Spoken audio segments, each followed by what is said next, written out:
আসসালামু আলাইকুম। তৈরি করে দেখাবো বিফ কড়াই রেসিপি। একদম সহজ উপকরণ দিয়ে তৈরি করার চেষ্টা করব, একদম ঘরোয়া উপকরণ দিয়ে।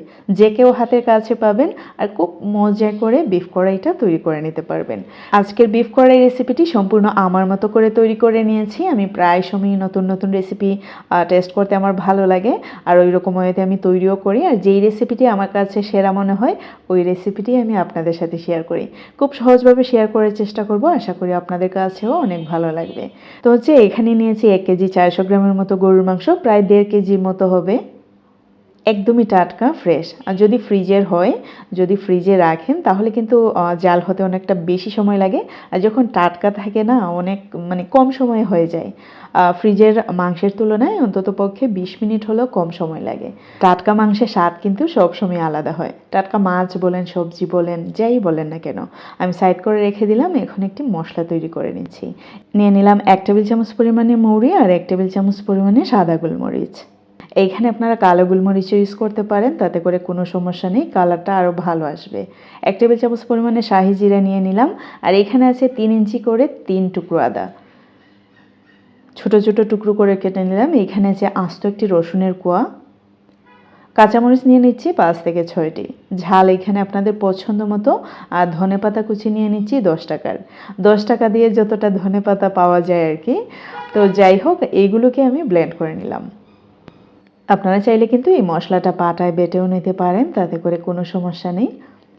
তো এই মশলাটুকু আমরা এখন মাংসের উপর ঢেলে নিচ্ছি। আর মাংসের উপর ঢেলে নেওয়ার পর খুব ভালো করে মাখিয়ে নেওয়া হয়ে গেলে আমরা আধা ঘন্টার জন্য রেস্টে রেখে দেব।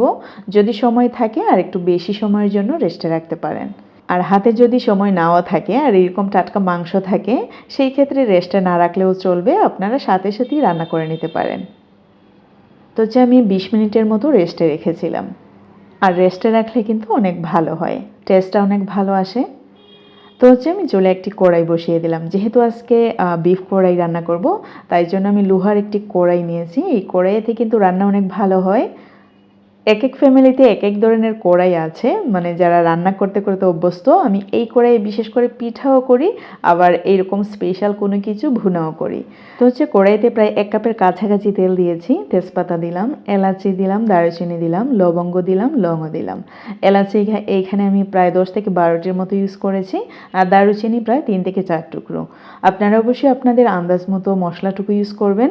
একদমই ঘরোয়া মশলা, এই মশলাগুলো প্রায় সবার ঘরেই থাকে। তারপরে 2 কাপ পরিমাণে পেঁয়াজ কুচি দিলাম। আর পেঁয়াজটাকে এরকম নরম করে নিতে হবে। যখন পেঁয়াজগুলো একদমই নরম হয়ে আসবে, এর মধ্যে দিয়ে দিচ্ছি 1.5 টেবিল চামচের মতো ধনিয়া গুঁড়ো, 1.5 টেবিল চামচের মতো হলুদের গুঁড়ো, আর স্বাদ মতো মরিচের গুঁড়ো দিয়ে দিচ্ছি। ঝাল অবশ্যই আপনাদের পছন্দ মতো, আমি একটু বেশি ইউজ করছি, আর অনেক সুস্বাদু হয়েছিল। স্বাদ মতো লবণ দিয়ে দিলাম। এখন এগুলোকে মিক্স করে নিচ্ছি। আরও 3 থেকে 4 মিনিটের মতো কষিয়ে নিচ্ছি। চেষ্টা করবেন মরিচের গুঁড়ো একটু বেশি পরিমাণে দেওয়ার, অনেক বেশি স্বাদ হয়। এইখানে কিন্তু আমি 5 থেকে 6টি কাঁচামরিচ ওই যে ব্লেন্ড করেছিলাম ওইখানে ইউজ করেছি। তবে আবার বলছি, ঝাল আপনাদের পছন্দ মতো দেবেন। তবে চিকেন কড়াইয়ে যদি একটু ঝাল হয়, অনেক বেশি মজার হয়। তো এই মশলাটুকু 3 থেকে 4 মিনিটের মতো চুলার আগুন একদমই লো ফ্লেমেতে রেখে কষিয়ে নেওয়ার পরে মাংসগুলো ঢেলে নিলাম। এখন আমাদের কাজ মোটামুটি প্রায় 70% মতো শেষ। আমি 3টি আস্ত রসুন দিয়ে দিলাম, দেখতে পাচ্ছেন। ঢাকনা দিয়ে দিলাম। ঢাকনা দেওয়ার 15 মিনিট পর আমি ঢাকনাটা আবারও তুললাম, আর আবারও নেড়ে নিচ্ছি। যারা আমার রেসিপিটি দেখছেন আর মনে মনে ভাবছেন যে এই রেসিপিটি আপনারা তৈরি করবেন, আবার বিশেষ করে যারা নতুন তাদের উদ্দেশ্যে আমি বলছি, এই রেসিপিতে এক্সট্রা কোনো পানি ইউজ করবেন না। যদি মনে হয় যে পানি ইউজ করার দরকার, আপনারা ব্লেন্ডারের সাথে ওই যে মশলাগুলো ব্লেন্ড করবেন ওইখানে একটু পানি বেশি করে দিয়ে দিন, অথবা শুরুতেই একটু পানি দিয়ে দিন। মাংস দেওয়ার পর আর কোনো পানি ইউজ করা যাবে না।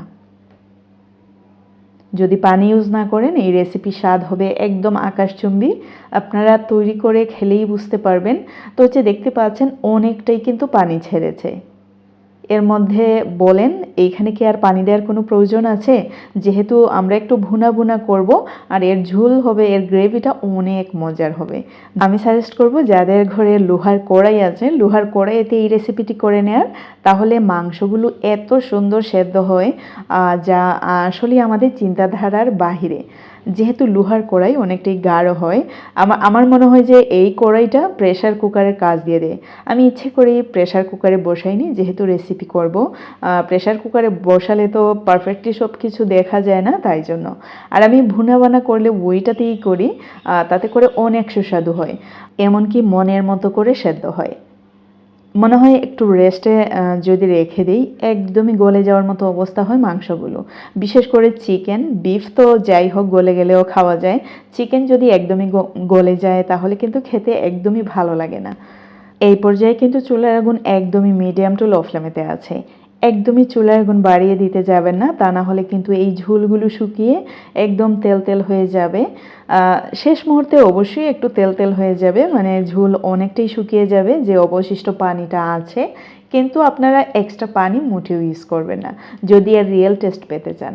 চিকেন কড়াই মূলত আমার কাছে এরকমই ভালো লাগে। রেস্টুরেন্টে তো কত খেয়েছি, আর ওইখানে তো কত হাবিজাবি কত কিছু ইউজ করা হয়। নিজের হাতে তৈরি করার মতো স্বাদ আসলে কোথাও গেলে পাওয়া যায় না। তো এই পর্যায়ে দিয়ে দিচ্ছি 1 টেবিল চামচ পরিমাণে গরম মশলার গুঁড়ো। আমি এখানে কোনো জিরে গুঁড়ো ইউজ করিনি, আপনাদের যদি ইচ্ছে হয় জিরে গুঁড়োটা ইউজ করতে পারেন। আমি এখানে প্রায় শেষের দিকে ইউজ করলাম গরম মশলার গুঁড়ো, যাতে ফ্লেভারটা অনেক ভালো আসে। তো দেখতে পাচ্ছেন এরকম রান্না করতে করতে দেখবেন অটোমেটিক্যালি মানে কিছুক্ষণ পর পর কালারটা চেঞ্জ হতে থাকবে। কিছুক্ষণ পরপরই দেখবেন যে অন্যরকম একটা কালার হয়ে গেছে, আর শেষ মুহূর্তে একদম কালা ভুনা যে ওই রকম কাছাকাছি একটা কালার চলে আসবে। ঠিক তখনই কিন্তু আমরা চুলার আগুনটা অফ করে দেব। এই পর্যায়ে খেয়াল করলে আপনারা বুঝতে পারবেন অবশিষ্ট যে পানিগুলো ওইগুলো কিন্তু শুকিয়ে গেছে। আমি কিন্তু 1 কাপের কাছাকাছি তেল ইউজ করেছি, আর মোটামুটি তেলই রয়ে গেছে আমার কাছে মনে হয় যেটা আর কি। তো যাই হোক, ঠিক এই অবস্থায় যখন এসে যাবে তখনই আমরা কিন্তু চুলার আগুনটা অফ করে দেব।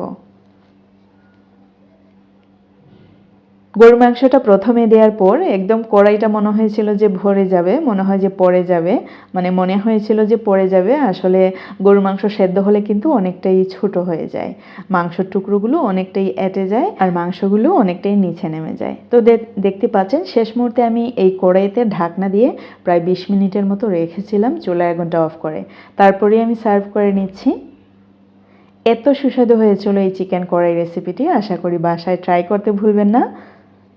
আমার আজকের রেসিপিটি ভালো লাগলে লাইক কমেন্ট শেয়ার করতে ভুলবেন না। যারা ফেসবুকে দেখছেন আমার পেজটি ফলো করতে ভুলবেন না, যারা ইউটিউবে দেখছেন আমার চ্যানেলটি সাবস্ক্রাইব করতে ভুলবেন না। তো আজকে এ পর্যন্তই। See in the next video. Till then bye, আল্লাহ হাফেজ। সবাই ভালো থাকবেন, সুস্থ থাকবেন।